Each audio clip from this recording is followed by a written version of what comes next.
Hello everyone, back again. I'm on Yugioh Dual Transer, and I made a Destiny board deck. I played, one or two games?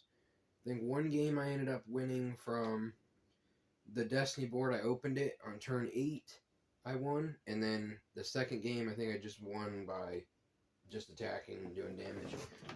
Definitely has some flaws, and it'll definitely be getting edited as time goes on, but if I can get any of it to go off on camera, that would be cool. 3 scarecrows, okay. And, I mean, pretty much just gonna be not much going on right now for this. I'm listening to Edison format rankings, and I think it would be a good video to listen to while you're checking out my video. So I appreciate you guys. Hopefully you guys will have a good rest of the day. No one cares. No one cares about your fake agendas. Of course. Generally when it's all about you, isn't it? I do like this card a lot. I think it has utility against most of the major decks, so it's very versatile. Unlike these cards down here. 7 Tools of the Bandit, obviously, it's more versatile. It hits trap cards, but it's low impact. It's only hitting 1 trap card. Whereas Vanity's These are the side deck potentially cards. shutting off your opponent's entire deck and also killing them very quickly while doing so. That's kind of the differential here.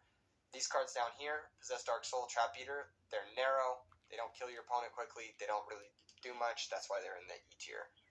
Alright, moving on. We've got Compulsory Evacuation Device. I expect this to see a little bit more play. Always. I always expect this to see a little bit more play than it actually does. It never sees it. This card is just so good. It's a no bullshit answer to any synchro, any fusion, any of that stuff. It helps you deal with stuff like your opponent's Vanity's Fiend. It moves any monster out of play. It's chainable, which is always great. Always a great sign. It does protect your own monsters, but it's negative tempo to do so with it. I'm gonna put it in B tier. That figures. Like middle of B tier, maybe. I think it's a pretty good place for it. I think it should see more play than it does. It's a lot more versatile than people give it credit. -1, oftentimes, not so bad. Not so bad, -1. It's a clean out to Absolute Zero, which is like one of the most popular boss monsters in the format right now. Yep.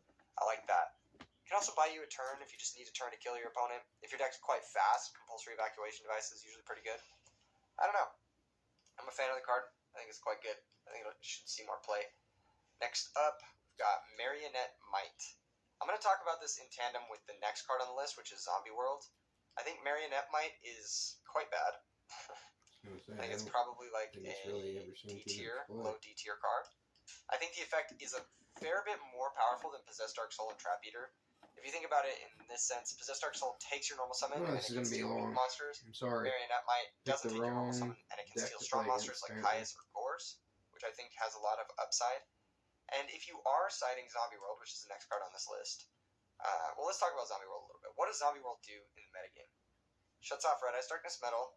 It shuts off Christia.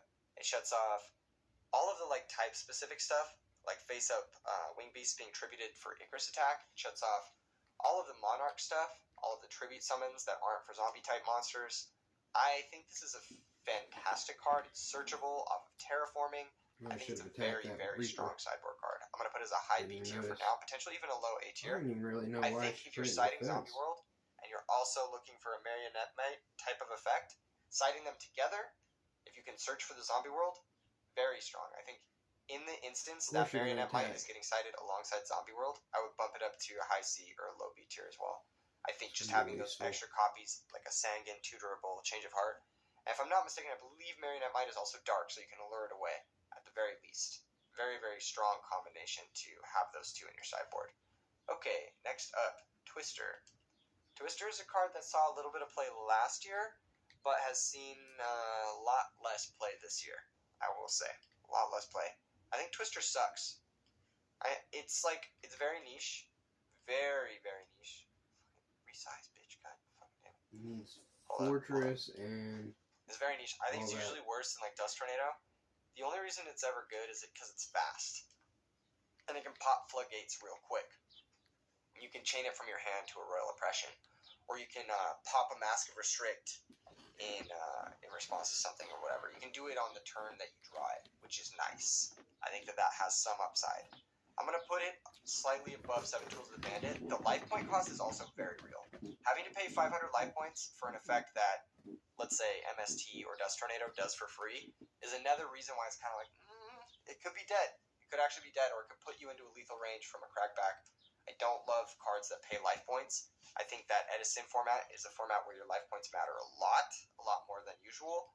And I think that having to pay them can be detrimental to you. Of course, if you're winning the game that turn, it doesn't matter. So it's better in decks that are OTK decks or very fast, like push I don't decks. even know if I play back or move on here, honestly. So in general, I think it's a little bit more narrow than board. something like a Dust Tornado, which is the next card on this list. Dust Tornado. I think Dust Tornado is just a great card. Destiny board. Just a great sideboard card. It's very versatile. Comes in against floodgates. Comes in against heavier backer decks. In general, does very well in the post-board games when everyone's back row is more high value. Having something like a Dust Tornado trade 1-for-1 for a high value back row in game 2 and 3 is so much better than in game 1 when it might trade for a card that your deck naturally blanks. I think Dust Tornado is a solid S tier sideboard card. You're going to be siding it more often than not in Edison format. I think it's just one of those cards that if you want them, you should own them. I built this basically to stall if you want to play this format, you should own them. It's just a great card, especially in post-board games. I think it gets a lot better in post-board games. All right, next up. I opened the one of Spirit Message, but I don't open one of the 3 Destiny. Kind of similar to 7 Tools, kind of similar to the Twister and Dust Tornado stuff. I think it's better in like big push or OTK strategies or strategies that have the ability to nuke boards, like with Geyseris. I think Trapstone's not bad. I think it's exactly where I want to be for the high C, low B tier. I think I'm going to put a Trapstone at low B tier. I think it's just better than 7 Tools and Twister and the other stuff in C tier right now. And I think it's either slightly worse or slightly better than Compulsory Evacuation Device as a sideboard card. We'll come back to that and evaluate when everything else is loaded in. Next up, Thunder King Ryo. I think Thunder King Ryo is very good. I think it's a very, very solid sideboard inclusion in a lot of different decks. It gets a little bit better in some strategies. It's not as versatile as some of the other cards. It does also take a normal summon. I don't think Thunder King Ryo is great in Machinas or Gadgets because it cuts you off from committing further monsters to the board. I don't think it's great in other decks that are very normal summon reliant, like maybe Black Wings. It's not the best unless you're playing like Chaos stuff. It's alright in Black Wings, don't get me wrong. It's just not the best because it's just yet another normal summon that's walking you into stuff. I think Thunder King Ryo is a solid B tier sideboard card. I think it's very, very good. Potentially low A. It's around the same tier I'd put Zombie World. The issue is that, like, if you're comparing what these two cards stop, Zombie World stops Red Eyes and Caius, and Thunder King just stops Caius and like other search cards like Rhoda and Charge. Both of these things stop a fair bit of that sort of thing, but Zombie World is searchable. Like basically it also doesn't take a normal summon. It also can give you other synergy with the rest of your deck if you're playing like zombies and stuff. I do think Thunder King's very good. It's a fast clock, runs over Hamster. It works well with Honest if you're playing that. It works well with a few other cards like Chaos Sorcerer if you need lights. But in general, I think it's just either slightly worse or slightly better than Zombie World because they have a similar kind of function. All right, next. Starlight Road. Okay, Starlight Road. How do I feel about this card? Well, if your deck wants Starlight Road, like one copy of it, you're probably already maining it because it's a broken card. But I'm gonna put it very high S tier. I think it's a very good card. If your deck wants it, you're maining it. And if you want more than one, it's going to be one of the best cards in your sideboard. I don't know if it goes in every sideboard, but you could probably slot it into just about every deck and it'd be a blowout every time it resolves. I think this is a really good card. Everyone's still playing Torrential. Everyone's still playing Mirror Force. People are now playing more Absolute Zeros, Judgment Dragons than ever. Heavy Storm, of course, still getting played. All that sort of stuff. Black Rose Dragon still getting played. This is your one-way, like, reversal answer to all of those cards. Just helps you make aggressive pushes with all your monsters. Yeah, helps you set a bunch of back row, especially in post-board games when you might have a lot more back row or floodgates to protect. I think Starlight Road is very good. It's definitely up here in one of the best cards you could side. All right, next up, Spirit Reaper. Spirit Reaper's interesting. I like it in a couple different decks that maybe don't play it as much as they should. Obviously it's a dark, which is great. Obviously it's a zombie, which is great. I like to draw a lot, it's a but 3-star I'm trying to build it kind of slow too. It's got a lot slower. 2 amazing effects. 1 really bad effect. But 2 amazing effects. I don't think it's quite as good as Zombie World or Thunder King. But I do put it kind of in the same camp as like Compulsory Evacuation Device. If your deck needs that extra defense against something like dragons, or it just wants to be able to poke hands, I think it also works well with Compulsory Evacuation Device, funnily enough. I think it serves a niche role in some matchups. It might even be a little bit too narrow. I might actually put it back down to C. Yeah, that makes more sense. It's a little bit better than like Twister and 7 Tools. In general, I don't like sideboarding passive cards because it just puts you in a weird spot. Unless you're playing other like ways to net incremental advantage, having a passive card like Spirit Reaper in play is, generally speaking, just a strict -1 against a lot of decks. And that's the biggest issue, right? Even though you have this wall, the wall's not really doing anything except giving you more draw phases. If your deck benefits from having those draw phases, then it's a solid card. But most decks can benefit from having draw phases, and your opponent's also getting the same number of draw phases, and now you're down a card because you're forced to spend a card on this wall. So I don't know how I feel about it. I think it's solid in some instances, some metagames, but I don't know. Most strategies probably don't want it. Alright, next up is Snowman Eater. This is assuming your deck already isn't maining Snowman Eater for the purposes of like Miracle Fusion or to Redragon or whatnot. If your deck is just siding Snowman Eater, then it likely has very little synergy with it, unless you're playing Moray of Greed in like the Fish deck or something like that. I think Snowman Eater is somewhat better than Compulsory and Trapstone. I think it is somewhat better than that. I do think it is worse than Zombie World and Thunder King Ryo, though.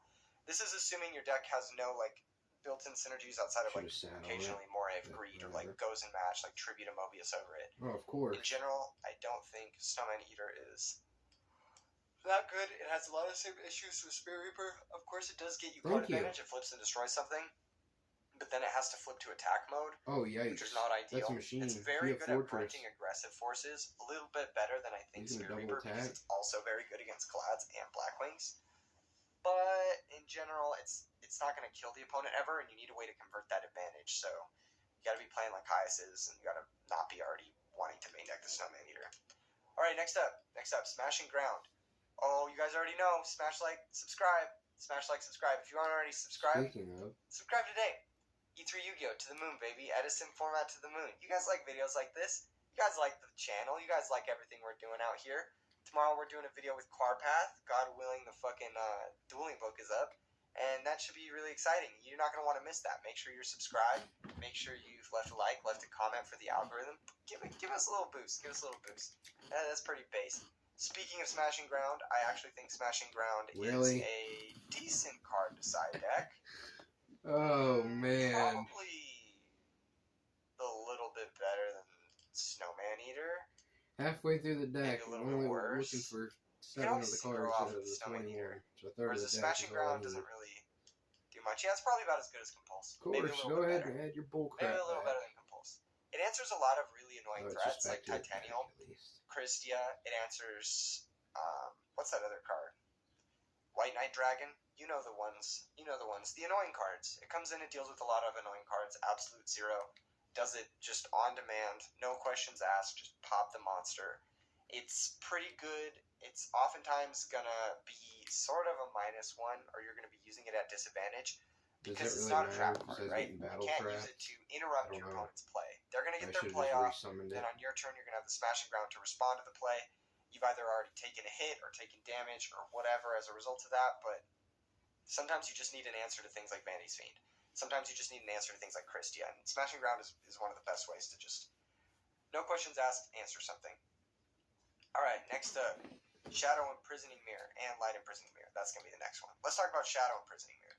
Shadow Imprisoning Mirror is probably the best it's going to be right now. Specifically, I think it's very good against the hero decks that are playing Malicious and Caius. I think it's very good against the Dragon decks. Shuts off Red Eye Darkness Metal, which is the most powerful card. And I think it's also very good against the Blackwings and Vayu decks. So I think it's in the best place it's going to be for like this type of card. I think it's not going to get much better than this. And I am going to put it in low A tier. I think it is currently better than Snowman Eater, Thunder King Rhino, and Zombie World. This is a card that can single-handedly win you a lot of different games. I think it's a must-answer threat for some decks like Vayu, and I don't know. I mean, it's always going to shut off the 3 Caiuses, and that's a very good trade, I think. You don't want to side too many of this type of card. I think 2 is plenty, but because drawing multiples obviously sucks. I mean, that's the same for every floodgate, but this one especially, because your opponent can still summon their dark monsters and they can still attack you. That's what we need. In general, though, I think it's quite good. That's what this deck needed right now. It's a solid card. Priority. And then, of course, Light Imprisoning Mirror. I think Light Imprisoning Mirror, same general idea. I think Light Imprisoning Mirror is very good against Lightsworn. It's very good against fairies. I do think that there are less good things that this is good against, or there are less like high tier decks that this is good against. So I'm actually going to put it pretty low. I'm going to put it below. Well, it's probably better than Smashing Ground because it's just a really strong floodgate. In the matchups where it's good, it's very good. It's just more narrow than Shadow Imprisoning Mirror. Like right now, every deck is playing Dark Monsters except fairies and like some Lightsworn decks aren't playing Dark Monsters. The Light Imprisoning Mirror just covers everything that Shadow Imprisoning Mirror isn't covering. And then another thing that Light Imprisoning Mirror has that Shadow Imprisoning Mirror doesn't have is because most decks don't play lights, it will be a one-sided floodgate. Whereas Shadow Imprisoning Mirror is quite often a two-sided floodgate, since it's going to shut off your own Caiuses, your own dark monsters. So you have to consider that in deck building. It's a little bit harder to include in your deck. Alright, where were we? What was next? I mean, it's not really realistic to blow that many life points away Chop Suey. at this point. I don't think this card is that good. I'm going to be honest. Generally speaking, the machine decks are pretty happy if they resolve their summon, Go ahead and if they attack you. And both of those things are going to happen when you're casting System Down. System Down is also interesting because it costs 1,000 life points. So not only are you guaranteedly getting attacked at least once, but then you have to pay another 1,000 life points on top of that. I really don't like that. I'm going to put it at the... we're going to put it D tier for now. I might put it below Marinette. We'll see. We'll see. Next up, Chain Disappearance. Someone recently topped the RBET2 with triple Chain Disappearance in their sideboard. Oh, it's permanent. Okay. I don't know. Chain Disappearance is it's one of those cards that's kind of perplexed me for a little while. I think it's pretty good. I think it's probably better than... I don't care about changing the level. It's probably better than Light Imprisoning Mirror, realistically. Yeah, it's probably around here in the B tier. I think it's solid. It hits Debris Dragon, it hits Plague, it hits... I guess it goes all around the a couple notable, like, Synchro starters. It hits... I wanted to take control of that. I guess it doesn't hit anything out of Blackwings or Glads. But it does hit Vayu if that's ever summoned. That's kind of funny to think about. It hits Treeborn Frog, which is huge. Obviously, the Frog deck's very popular. Hits Dandelions. Solid card. Solid B tier for sure. Next up, Neospatian Gramble. You can only side one of these bad boys in Edison format because it's limited. But boy, is this card good. I think this card is really solid. If your deck doesn't need its normal summon, Gramble's fantastic. High B tier, maybe? I think low A tier for me. I think probably better than Shadow Imprisoning. It just deals with everything. Deals with set monsters. Deals with tribute monsters. Bigger monsters. It just deals with everything. Card's very, very versatile. Helps you in a lot of situations, especially if you're ever ahead. If you're ever ahead, Neospatian Gramble can just lock your opponent out of the game. Very, very strong card to sideboard. I mean, I'm kind of ahead here. It doesn't seem like it. So that's probably why you want it in your sideboard instead of in your main. You can search it off Sangan, which is nice. It's an Earth, which isn't great, but it's not bad because you can also play it alongside the Imprisoning Mirrors or light dark stuff. So I think it's a quite solid card. All right, next up, Nobleman of Extermination. I can't really think of many instances besides versus Glads where you would want this card in your deck, but it's not bad, especially if you just need to break through back row because you rely on your monsters a lot. So I think it's probably around the same tier as Trapstone. Yeah, it's probably also B tier. I mean, these cards they're not like narrow. Nobleman of Extermination is not narrow. It's just low impact. Unless you're hitting something like a Gladiator Beast War Chariot or a Phoenix Wing Wind Blast or whatever, it's just low impact. It's just a little low impact. All right, next up, Trap Hole. I think Trap Hole is incredible. I think it's just very, very good. especially against some of the other decks. If you watch yesterday's tier list, there are some decks that are very normal summon reliant, notably Blackwings and Glads. I think Trapple is very good against those. I'll put Trapple in A tier. I think it's a solid A tier card. Amount of points if you don't beat Again, them in 5 like turns. Neosubmission Grandwall, it's very good going first. It's very good when you get the chance to commit before your opponent. It's also very good in tandem with a few other cards. Definitely got what I needed off Snipe anyways. But I think it's just good enough. I think it's just good enough to be in the A tier for me. I think it's solid. I think it does pretty unique stuff in stopping normal summons from decks like Blackwings and Glads, like I mentioned. Alright, next up, Royal Decree. Royal Decree, this card is great. This card's amazing. I think more decks should side this, genuinely speaking. I think more decks should side this. A lot more decks. I'm going to put it in S tier. I think this card is fucking amazing. I think it's just so good. When you activate it versus someone in game 2 and they don't expect it because game 1 you had a bunch of traps, it's just like, it's crushing. Especially how we mentioned kind of earlier with Dust Tornado, your opponent's going to have more good back rows in games 2 and 3. Their deck's going to be more streamlined, it's going to be more tailored to kill you, and the trap cards are going to be scarier than ever, and shutting all of them off, being able to do your unfair proactive game plan with Royal Decree, so powerful. The reason I like Royal Decree more than I like Trapstone is because you can Royal Decree, make a baby push, and then end on like a 2400, like a Caius or a Geyseris or something. And then normally trap cards that your opponent would have had, outside of maybe Bottomless Trap Hole in the Trapstone instance, they will just answer the 2400 threat or the whatever threat on the following turn anyway. Whereas when you Decree, you're basically floodgating your opponent out, but you can do it at advantage. You can use this as like a pseudo, like, Solemn Judgment plus Floodgate. It's a very nasty card. Very, very nasty card. I think it's being slept on just a little bit too much right now.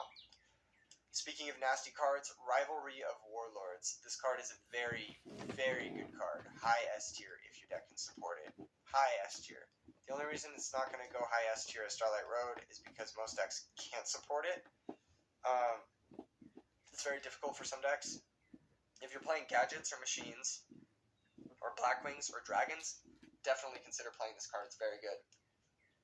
Along those same lines, we've got Gozen Match. Gozen Match is very similar to Rivalry, although I do think Gozen Match is quite worse. Gozen Match does very little against Fairies, it's very little against Lightsworn, unlike Rivalry. It does very little against all the dark decks, you know, like zombies and stuff. They can still make a large number of plays, still tribute their monsters for Caius. So I think Gozen Match is actually a fair bit worse than Rivalry. I'm going to put it in C tier. I don't think it's as good. I know that Gozen Match has a very powerful effect. It's a floodgate that can also act as a removal spell, but it's only really good against Dragons. Didn't have that on Destiny board. That or like Monarchs occasionally. Yeah, I lucked out there. Very rarely. Very, very rarely is Gozen Match going to be the go-to.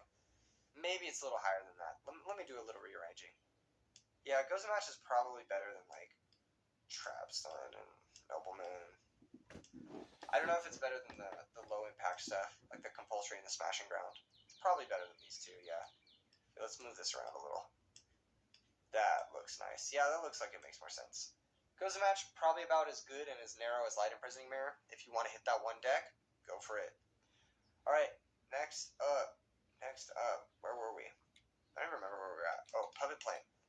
I think with the rise of Absolute Zero... Alright guys, I apologize for how long that took, but I appreciate you guys checking out the video. I put some audio in the background for you. Thank you very much. God bless.